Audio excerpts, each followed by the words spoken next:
This lecture will be held by Marian Marinov, and it will be on the topic of preventing CPU side channel attacks with kernel tracking.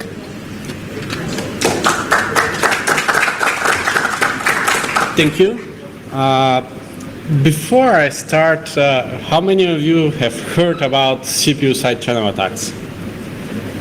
Okay, so good that I prepared more of the architectural side of this so you can understand what is a CPU side channel attack. So first, who am I? I am Chief System Architect of SiteGround since 2004. I'm System Administrator for 22 years now. I'm organizing a few events in Bulgaria. I'm also teaching network security and Linux system administration in Sofia University, and I'm also helping with the video team of FOSDEM. So let's start with what we have as a CPU caches right now. We have 4 different caches in the newest architectures that we have. In a single core, you would have layer 1 cache, that is the fastest cache, and it is separated in 2 parts. You have the instructions, the CPU instructions are cached, and then you have the data for these instructions also cached. Then you have the layer 2 cache that keeps the data before it enters layer 1. And you have the level 3 cache that is shared across all of your cores. So when you have a multi-core architecture, CPU that has multiple cores inside of it, you have these caches here. And layer 2 cache is shared within a single core, but you have to keep in mind that most CPU architectures currently support in a single core to have multiple threads executing in parallel. So this means that layer 2 cache is also shared between these threads. The only cache that isn't shared is the layer 1 cache. So we actually have in newest architectures, we also have layer 4 cache that is beneath the layer 3. All these caches that we have are because getting data from memory to the CPU takes a long time. And by a long time, I mean tens of CPU cycles. This means that if you have an instruction that is waiting for its data from the memory, it would take like 10, 15 CPU cycles to get that data, and you shouldn't stop the CPU because you're waiting for the data. This is why you have the caches that cache the data, and when you need it, you pull the data from there. So layer 1 and layer 2 caches can be shared in hyperthreads. Layer 2 caches are shared between different parts of the core, like arithmetical logical unit, fuse, multiply, add, and so on. You see it. And layer 3 caches are shared across all cores on a single CPU. This is the AMD Bulldozer architecture. It's an old architecture. It's not the Ryzen, but I didn't want to copy that picture. Here you can clearly see that you have integer instructions. Here you have integer cluster and integer cluster. These are 2 units that can execute integer operations. So integer instructions go there. You have floating point unit here that is executing only floating point logic there. So only floating point instructions will go to this part of the CPU. You have everything you see here is a single core, but on this architecture you have multiple cores. So what you can see here is that we have a branch predictor here. And what is branch predictor? Let's say you have an if statement in your code. That if statement is pretty simple. Either it evaluates to true or to false. But if it is true, you would have like 10 lines of code inside of it. If it is false, you would get only 1 line of code in the else clause. So what you can do is actually execute both the true path and the false path simultaneously, and whichever is actually true, if the statement was true, you would get the result directly from the decision that was taken. So the branch predictor is a part of the CPUs that predicts if this statement, this particular sequence of instructions will go inside the if or in the else clause of your if statement, which is very interesting part, and we'll reach a branch predictor later in meltdown and Spectre attacks. So you have instruction fetcher. This this part of the CPU actually gets your instructions and converts them into a different thing. I'll explain in a bit.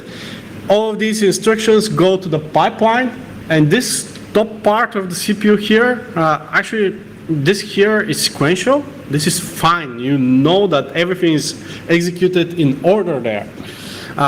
After you get all of your instructions into the pipeline, you get an instruction decoder that gets your assembly instructions or machine instructions and converts them to something called microoperands. These are different types of instructions that only the inner part of the CPU understand. And after that, everything can be executed out of order. This means that something that requires data can be reordered later after, for example, in the if statement you get like 3 lines of code. After these 3 lines of code were executed, then you get the data for the if statement itself. This can happen, and it actually happens a lot in your CPUs. So this is the basic architecture. This is basic. It's a little bit more complex than this. So we have 2 side channel attacks that are pretty old. They're from 2009 and 2011. Flush and revolt and flush. What are these attacks doing? First, flush and revolt require. Anyone here knows flush and revolt? Perfect. So you get your code, but if all of your applications are compiled with all the data inside of them, with all the libraries, you would get binaries that are huge. This is why we have shared libraries. So shared libraries are nice because you load them once in the memory, and the kernel, the operating system, actually knows that this is a shared library and doesn't duplicate the memory for this. So you get this shared library loaded in the memory, and after that, you execute another binary. The other binary loads the same library. It is with different virtual memory addresses, but the physical memory address of the library is the same in memory. So what you need to do is get this library into the CPU cache. We'll use the last level cache or layer 3 cache. And because we are constantly executing our binary, it will stay in the CPU cache for considerable time. After we find where this shared library resides in the memory, we need to check the access time to this actual memory. So this is our library, the red dot over there. You actually load the binary and you get the library inside the cache. Not the whole binary, but actually the instructions for the functions that you're interested in, and you find them in the cache. So after that, you want to execute this. And for example, these are integer instructions, and they go to the integer part of the CPU. And then what you get is you can time how much time it took the CPU to actually execute these instructions. If the data was in the cache, the instructions will take less time in the CPU, less CPU cycles to execute, because you already had the instructions for this library in the CPU cache. But if they weren't there, you would actually wait for the instructions and the data for them to come from memory inside the CPU cache, which is simple and obvious. But you have a function instruction inside the x86 architecture that is called cache-wine flush. What this means is that you can clear all caches related to memory region. So you can say, this is my memory region, and I want to flush all the caches inside the CPU that are related to this memory region. So you can flush this, and essentially, since you know the memory region, after you flush, you can time how much time it took the CPU to get the data back to the cache again. Timing this would actually tell you if you get what types of bits you get there, ones or zeros. You have to know the actual code that is in memory to perform this attack, but it's pretty easy to achieve and doesn't require any root access. These instructions are all user space instructions that you can execute. You can either write them directly in assembly or write a C++ code that does this for you, and you're timing this information. With the newest side channel attacks, you can actually do this in a browser on this machine and write the code in JavaScript and time it. So it works. So this is force and reload. Every time you have to force the cache and then execute again the application. And when you are executing this application, you would check the memory region again for this data. The next level is flush. It's almost the same attack, but this time you don't need to access the memory. So with flush and reload, at certain points you would get cache miss. And CPUs, currently all CPUs have performance counters inside of them, and you can actually count how many times you got a cache miss. So if you try to address the attack and detect it by simply checking for the cache misses, you're not in luck because someone would simply switch to the next attack 2 years later, flush, which only requires for you to flush and flush again the caches. You're only observing the time it takes for the CPU to execute the code in the first. Let me start again. With flush, you have the same shared library, you load it directly, but instead of checking the memory, if it is there, you're simply checking how much time it takes for the clear cache line flush command to execute. If the cache is actually full with data, the CL flush instruction will take longer than if it is already empty.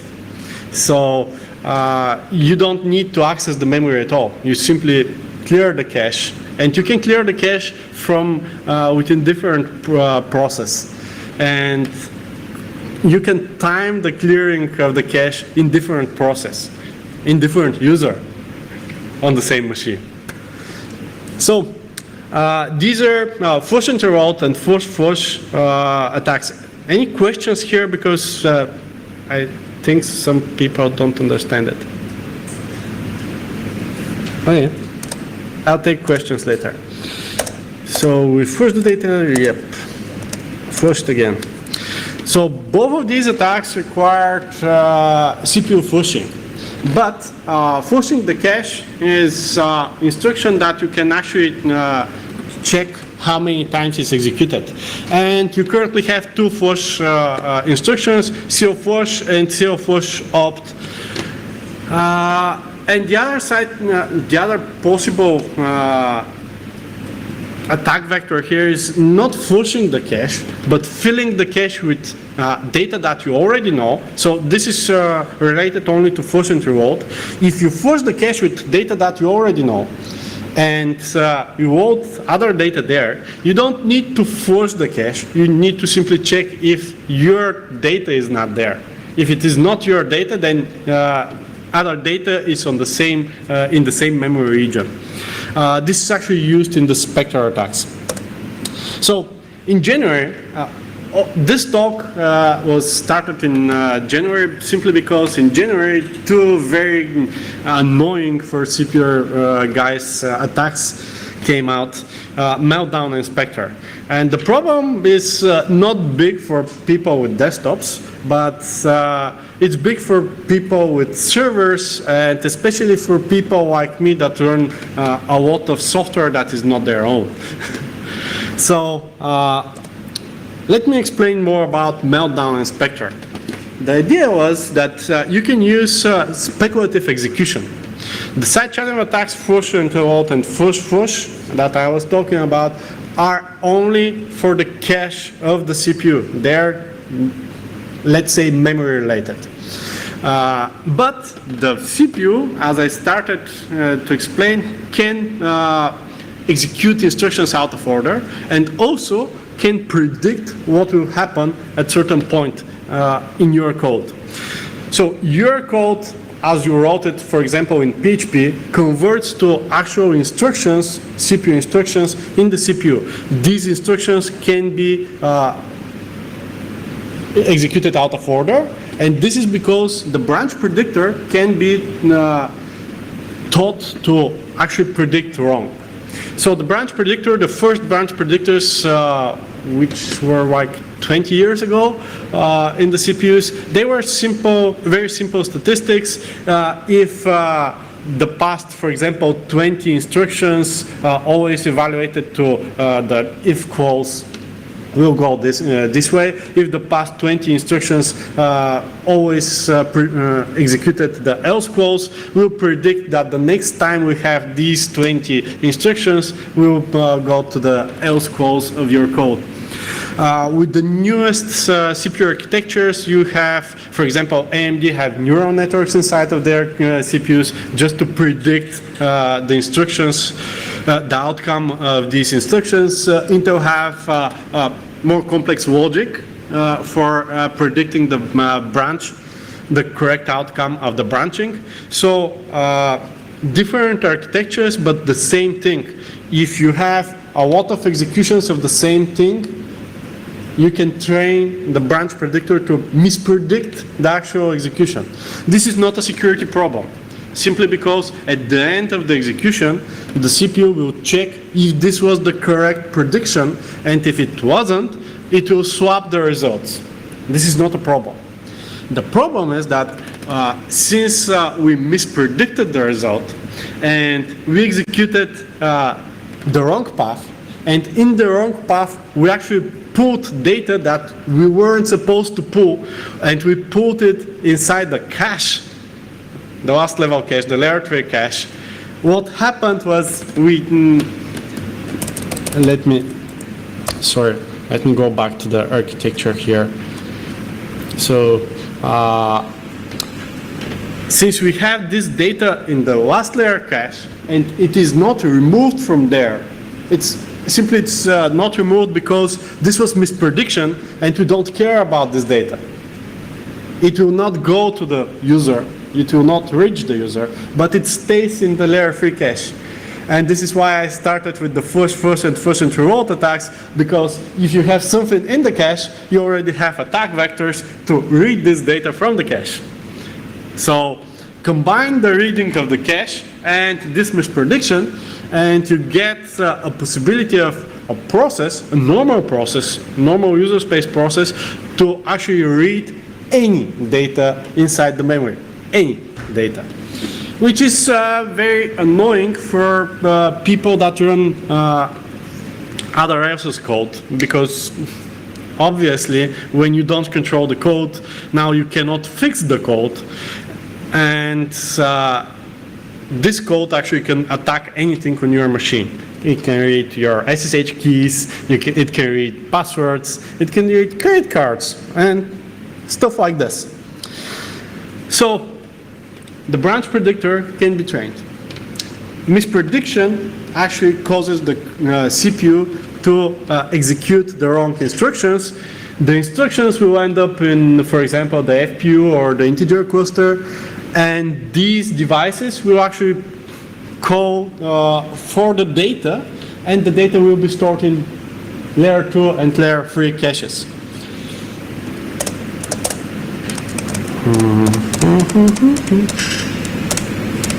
Okay, so the other thing is that, as I said, most of the modern architectures have multiple threads on the same core. These multiple threads are not other cores, so they're not the same thing as a real core. But what happens is, for example, you have one floating point instruction that is executing this way. It is going through the floating point unit, but at this point, the integer unit is free to execute whatever you want. So if you have instructions that are not all floating point or not all integers, you could actually execute multiple threads at the same time, and this is multi-threading. So you have to know that most of the new CPUs actually have 8 or more integer clusters or integer execution units, and have 2 or more floating point units. Everything below Haswell for Intel, for example, or everything older than 2 years for AMD has only one floating point unit, but has multiple integer units. For all the new instructions that you have, SE, AVX, and so on, you'd have other units inside the CPU that can be used for this. This means that you can, in the same time, execute AVX instruction, integer instruction, floating point instruction in the same CPU in the same cycle. So this means that you would essentially have 3 threads. But this is softwarely bound to 2 or 4 threads per core, depending on the marketing of this chip. This is software change for the same chip. So you get this multi-threading, but in this case, the integer instruction and the floating point instruction will share the same cache. And since you have multiple integer execution units, you could have multiple integer instructions that are requesting the same cache, so executing the first and revolt attacks on the same cycle while you're actually getting the data, mispredicted data by Meltdown. So Meltdown, most people decided that they will simply fix this problem by unmapping the kernel memory from the user space. Currently, okay, let's not say currently, but like before January this year, both Windows and Linux shared the memory. This is the memory space that you see here, shared the memory between the user space and the kernel, and you actually could see the mapped kernel pages inside your process. You simply didn't have access to them because you require ring 0 access to this. So you could see the addresses, but you cannot access them. So the protection was that we'll split this. Okay, we'll split this and we'll leave a few pointers inside the user space that can be used to access the memory, but through system calls. Which means that before we splitted the memory, when we execute a system call, we could leave the data inside user space memory, and the system call would have an address that is actually reachable from kernel space inside user space, and you won't need to copy this data from user space to kernel space. You simply need to have the correct address. With kernel page table isolation, or KPTI, you actually split this, and you need to have a syscall that will actually copy your data. Since now you're introducing copying of data, this is actually slowing down your processes. Simply because every time that you're requesting the kernel to do something for you, you would actually need to copy the data to the kernel first. Meltdown actually can be exploited by using flush intervals or flush, and you also need transactional instructions. I'll talk about them in a bit. You can use either transactional instructions, or you can use a process that you spawn, and it will die because of the misprediction. It will die with segmentation fault because it tries to access memory that it should not access in first place, and the kernel stops it with the segmentation fault error. However, the CPU already got your data in the cache, and the parent process simply checks this cache info and gets the data. It's a very nice attack, and it's pretty genius and nice and simple. The problem is that most programs actually don't work this way. So you don't have a program that spawns a child and the child's main purpose is to die. You don't have programs like this, or most of us don't write programs like this. So this is an exceptional behavior that you can pretty easily observe on the machine. If there is a process that is constantly spawning processes that die, there's something fishy here. And instead of splitting the kernel and user space memory, you can actually try to detect these events and protect your machine this way. However, this is not a perfect solution. First of all, you still have at least one child process that will die. This will leak around 4 kilobytes of data. So you can leak 4 kilobytes of data before you actually detect this and stop it. Even if you manage to stop it the first place, it dies. In order to make Meltdown work better, you actually have to schedule the child process on the same CPU where the parent is, because this way the parent can access the same cache memory. If you don't do this, on machine with multiple cores, and I'm not talking about laptops, or I'm talking about machines with 20, 40 and more cores on a single CPU, it's a little bit more tricky to actually trigger the same thing, because the misprediction will happen every time on different, the branch predictor that you're accessing will be, not every time, but a lot of times would be on different cores, so you would be actually training different cores, not your own core that actually can detect this. So in order to be more effective with Meltdown, you actually have to issue one syscall, and it's in Linux it's called set affinity. You actually have to pin your child process on the same CPU where your parent process is. Cache wine flush instructions are user space, they are not privileged instructions. However, setting affinity of your CPU, your process to another CPU is privileged operation. It requires the kernel to do something for you, and it requires a syscall. In the kernel, you actually can grab this syscall, check it, and decide what you want to do, and I'll explain a little bit more about this later. The other thing is the Spectre attack. The Spectre attack was similar to Meltdown. However, it works inside the same process, only inside the same process. This means that it can attack things like, for example, MySQL with stored procedure, or your browser with JavaScript. So on the server, you can use it. Okay, if we use SQL injections as the previous talk was talking about, we can use SQL injection to actually generate Spectre attack on the machine with the SQL server. On the desktops, it's usually JavaScript that is used. The idea is that you need a code that is called, it's called a gadget. It's a simple if that after the misprediction has a request to an array, and you have the value of this array. So, for example, if you want the second part of the array, you would need value 1 there. And if you have this one in a variable x, and this is the x that you're evaluating in the if statement, what you get is a code that can be mispredicted. And if misprediction is wrong, it will die.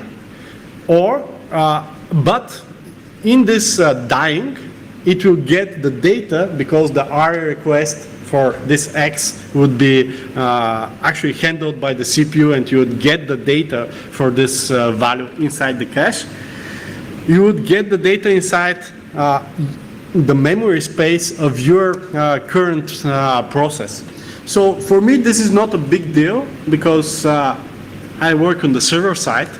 However, it's still a problem for a lot of applications that execute someone else's code inside the context of the application. So there is a solution, at least in Linux and Unix environments. You can use something called return-oriented programming, or inserting the results at the beginning of your function instead of the end of your function. So your results have to go there in the beginning, and you have to turn back there to get this data. And this way, this simple if that I explained simply breaks because your instructions that go to the CPU are not executed in the order that you require for them to be mispredicted. So in order to fix Spectre attack, you actually have to recompile all of your software that you're running on your machine with the rep2wine protection. The other protections, if you don't want to fix your problem inside the code, you can actually use microcode updates from your vendor, from your CPU vendor, and these microcode updates introduce these new features of the CPU. Indirect branch restricted speculation. What this means is that if you have a speculative execution, it would be restricted within the same core. So it can be used on a hyperthread. Hyperthread can be used to mispredict something. The predictions would be actually limited only to the same core, but will be shared between threads and hyperthreads. If you move this a little bit more, the second is single thread indirect branch predictions. This means that you're now limiting these predictions to be handled only inside a single thread. And indirect branch predictor barrier is the whole thing is actually every prediction you are essentially preventing predictions from happening. So all three of these are removing performance improvements in your CPUs that were hard to get, and you're actually moving backwards with the CPU architecture if you're introducing any of these inside your CPU, because the performance will drop simply because you can now you can, if you're using only indirect branch restricted speculation, you're actually limiting the branch predictor to this core. And inside this core, you're not using anything, any data information that you can have from other executions on other cores. If you're using on a single, the protection on a single thread, you actually get the other problem that on the same core you cannot share predictions. And if you simply remove predictions, it's obvious. So, yeah. With preventing predictions, you actually prevent user space predictions to leak inside kernel space at all. On every context switch, you now have to do predictions again. All of these protections, separating the kernel memory, introducing these limitations, they cause different performance problems. And this is a benchmark from last week from Phoenix. They're testing the Linux KPTI kernel. a lot of the things that don't require the kernel to take part in your execution, they're not affected by KPTI. Simply because if you don't execute syscalls, your code is staying in user space. If you're staying in user space, you don't need to copy anything to kernel, and you don't have performance overhead for this. But anything that requires a lot of I/O, a lot of networking, a lot of synchronization, this actually gets to the KPTI problem. This is why I purposely took only this snapshot from their research. You can see the benchmarks on their site, on the link down, but you can clearly see the difference here. With KPTI off, you get a little bit more operations than, not a little bit, but you can get 5 to 15% better performance without KPTI. So this is 5 to 15% is not a big deal. Wait. Okay, 5 to 15% is not a big deal for most people. But if you have like hundreds of servers, or in my case, thousands of servers, 5 to 15% would actually get you to a very annoying number, and a number that will translate directly to buying like 100 new servers, simply because you're changing the kernel with one that has protections for you.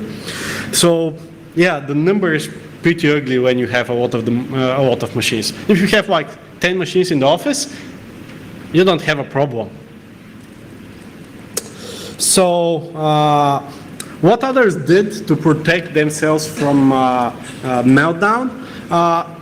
Most of the people resorted to monitoring and analysis, and only 2 other companies except SiteGround actually wrote something on this. Capsule 8, they wrote on January 5th. The meltdown and Spectre attacks were public in on January 4th. So on the next day, they released some information how you can actually detect this. Endgame, they shared their research without any code, but they shared some research on how you can detect those attacks. Unfortunately, at that time, I didn't found about their solutions, so we started developing our own in SiteGround. So a few days later, I found about Capsule 8 and Endgame, but you'll see the difference in approaches. So Capsule 8, it's an open source project. You can get their code. They decided to simply check if there are page faults, so memory misses, in kernel space. This doesn't happen so often in kernel space. The kernel is well ordered and shouldn't have situations, or at least the kernel programmers try to optimize to get the most of the CPU, so they try to avoid cache misses as much as possible. So triggering a page fault inside the kernel is not so often. And you can actually detect this with the perf counters of the perf tool of the kernel. And these are the counters they used: operate, result access, and the main that they were that they based their check on is result miss. So the result of the operation was miss from the cache. So the problem for this is that they're trying to check if there is a cache miss. This will be okay if everyone was using the proof of concept exploits with Meltdown that rely upon function to reload. But as I showed in the beginning, you can simply replace function to reload with fush, and you no longer get the page misses. And your detection is not working anymore. The other thing is that with this you can actually only detect the process, but while you're detecting this process, a lot of CPU cycles will, it will take a lot of time, CPU time. And while you're detecting this, the exploit is actually pulling data from your memory. So you now have to decide what to do, and Capsule8 doesn't provide you with decide mechanism. You have to decide for yourself what to do. For example, you can kill the process. But if this is an exploit, if you kill it, they will simply start it again. So the other thing was the endgame research. They provided a lot of insight about the performance counters of the CPU, the performance monitoring unit of the CPUs, PMUs. These statistics, they measure them and they show actual results. You can read their blog post there. The countermeasures here are the same. Endgame and Capsule8 wanted you as a developer or system administrator to decide what to do with the detected attack. However, they don't tell you that it takes a lot of time. Yes? So would modifying CL-flush instructions help me? The question is modifying CL-flush instructions will help? Yeah. Give me 2 slides. So what we did was, instead of we're using the same thing. Yes, we are using the counters of the processor monitoring unit. However, in the beginning, since I didn't know that the cache counters were already available in perf, I wrote the same all the code in assembly and put it in a kernel module and got the data from there. Afterwards, as I spoke with other kernel developers, I found out that I'm stupid and perf has all the things that I need. We introduced the perf counters inside our code. However, the perf counters were not great. As I told you, flush is a bit problematic. So we decided to attack the attack and simply detect when there is a process that spawns processes that die constantly, and count all the segmentation faults, only the segmentation faults. So we changed the task struct of the kernel and added one more field to count all the childs that died with segmentation fault. When we detect such a process, which is detected on every reschedule of a process, so this is exactly after the segmentation fault, we already know that there was a process that had a child that was that already died with segmentation fault. So we stop this process. We are not killing kill minus kill. We are kill stopping it. So essentially we are pausing the process. But when we are pausing this, we know that the user that started the process has the ability to send cont and to continue this process. So we changed a little bit the logic of kill, and now you cannot send a signal to continue a process that was stopped by our implementation. So only the root on the host machine can actually kill this process.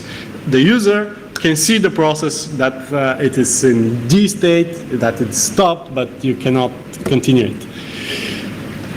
We also log that we have stopped this process, so we know the user, the process ID, the actual command, the path to the command, and we can inspect the command or suspend the account or suspend the container. So on our infrastructure, we are a shared hosting company. We have a lot of accounts on a single machine, but we also have other machines with a lot of containers that have root access inside of them. So these guys have root and they still cannot kill their process. This was our change, what we did.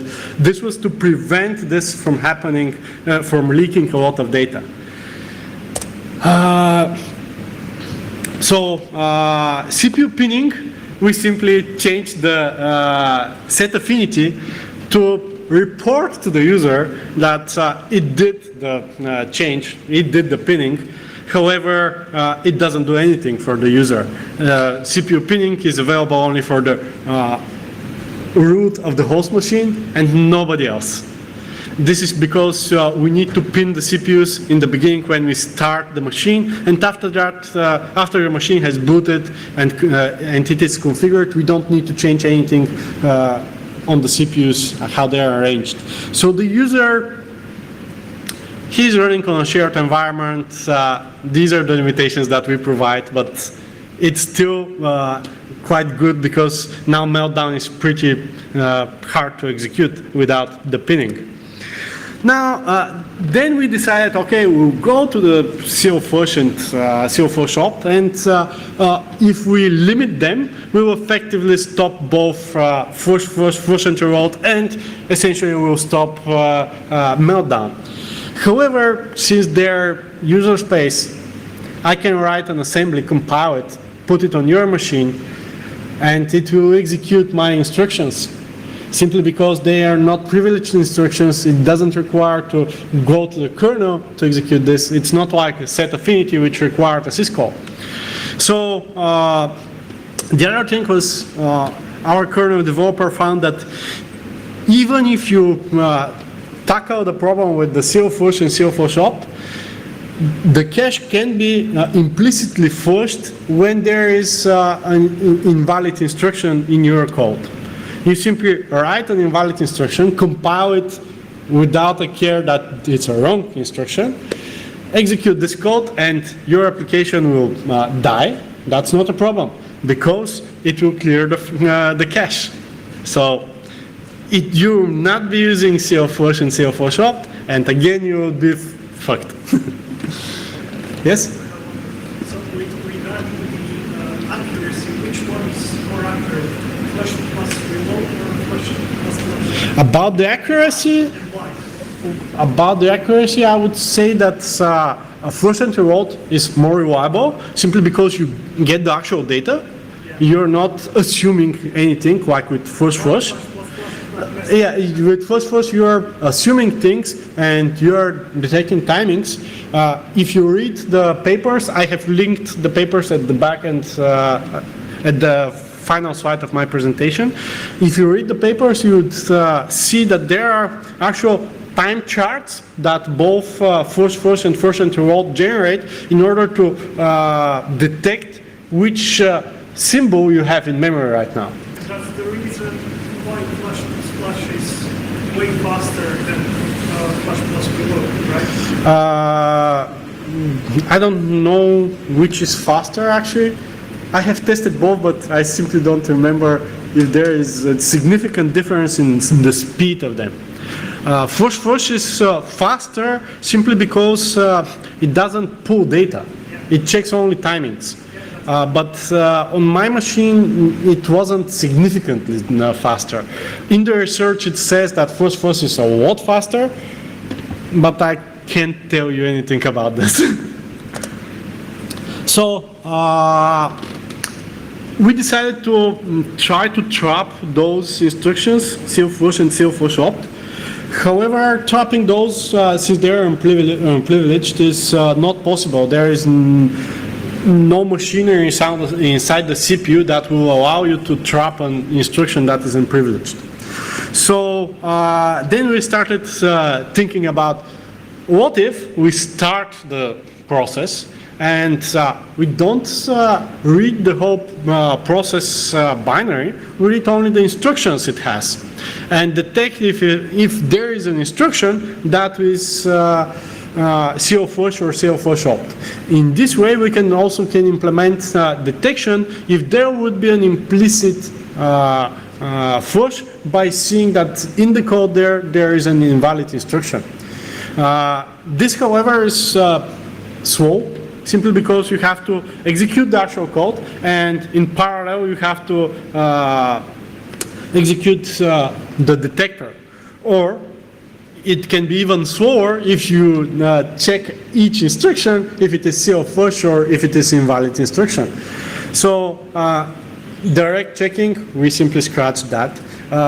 Inspecting the binary in parallel, we're still thinking about this.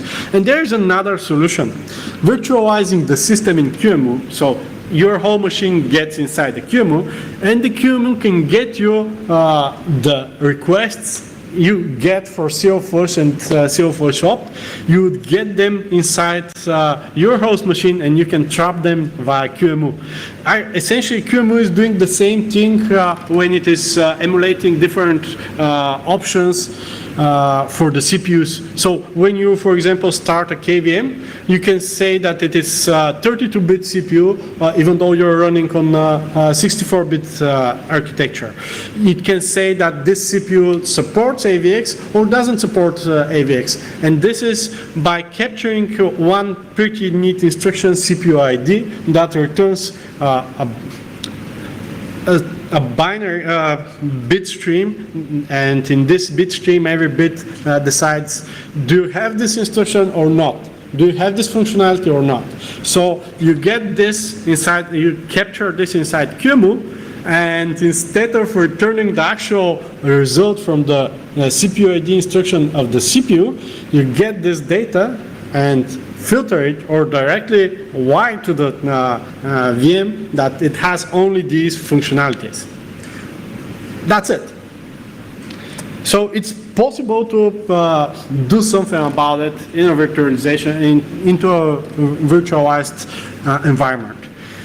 For people that are not kernel developers, they may be tempted to add the no CLFlush option on the kernel line when you boot your kernel, and would think that this will simply remove the CLFlush functionality.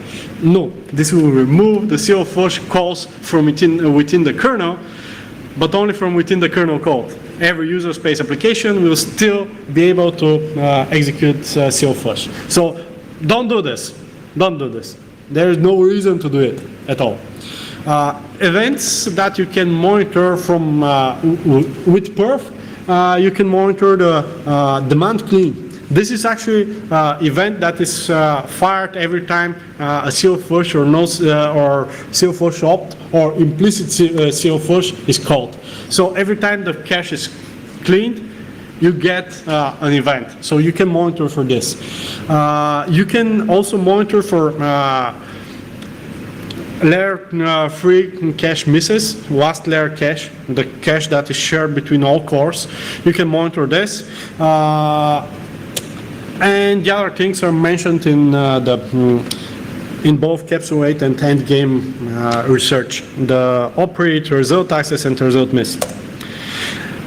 The other thing that I didn't tell you about is the transactional synchronization extension of Intel. It's a nice way to actually synchronize multiple threads inside your application, but instead of synchronizing them in the kernel or in user space, you can actually say to the CPU, synchronize these, execute these instructions, and either finish the execution for all of the instructions or return nothing. So this is executing a transaction of instructions inside the CPU, which is very nice. But before Haswell, inside Haswell, you should have these disabled because there is a hardware problem. There is an errata for this, and you should have already patched your CPUs with the microcode that is removing, disabling the TSX instructions. However, these are available in Skylake. So if you have newer CPUs, you have these instructions, and somebody could use, instead of creating a process that will segfault, these instructions, the parent can issue a transactional instructions inside the CPU that would be mispredicted, that would be removed from the CPU. However, you'd still get the cache filled with the data that you want. So TSX instructions are bad for, there is almost no software that uses them. So try to find the microcode that disables those on your Haswell and previous chips.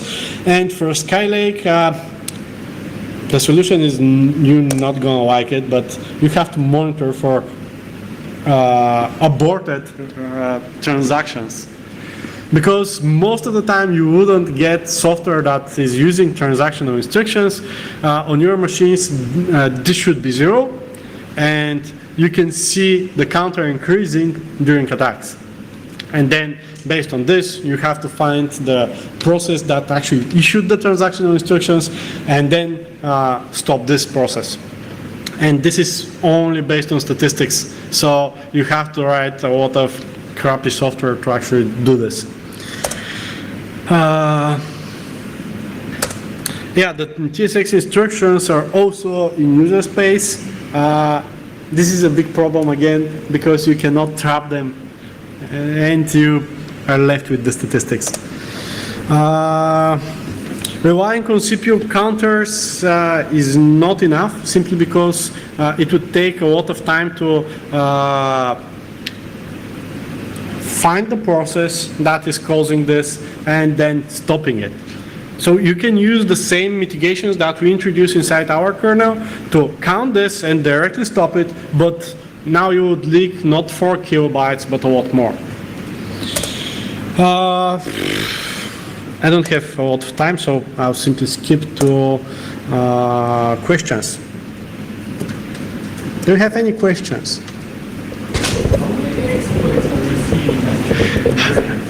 How many exploits have I seen on our machines since January? 0, excluding our tests on our machines, because we do live testing. Any other questions?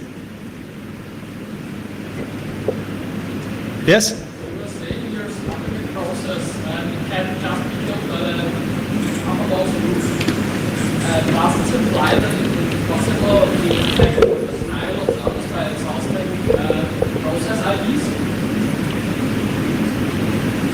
I'm sorry, can you repeat the question? You were saying that you're stopping the processes and only the uppermost root can kill them now. Does this mean you could, we could attack you now with denial of service by exhausting all your process IDs? Try. Let's say that limiting is my life, and limiting users is not so hard. So there is, on shared hosting environments, at least on ours, you have the max process limit first for the user, then you have a control group for that user, and then you have another control group for this container machine, and then inside this container you have another control group that is limiting, and we will still have processes left on the host machine. And since we are using namespaces for the containers, let's look at the container side where we have an attacker that has bought a container with root access on our infrastructure. He has his own PID namespace, so he can affect only his own container. It is not going to affect the host machine. It's not a big problem. We currently have machines with between 20 and 30,000 processes running at the same time. And it's not a problem, and I have personally tested to 1 million without a problem. Other questions? Yes? How bad are the 4K? How what? How bad is the leaking 4K? How bad is leaking 4 kilobytes? Let's say that not many people have SSH keys that are 4 kilobytes. Most use 2 kilobyte keys. And this is SSH key. How bad is it? You tell me. But when you leak 4K, do you know?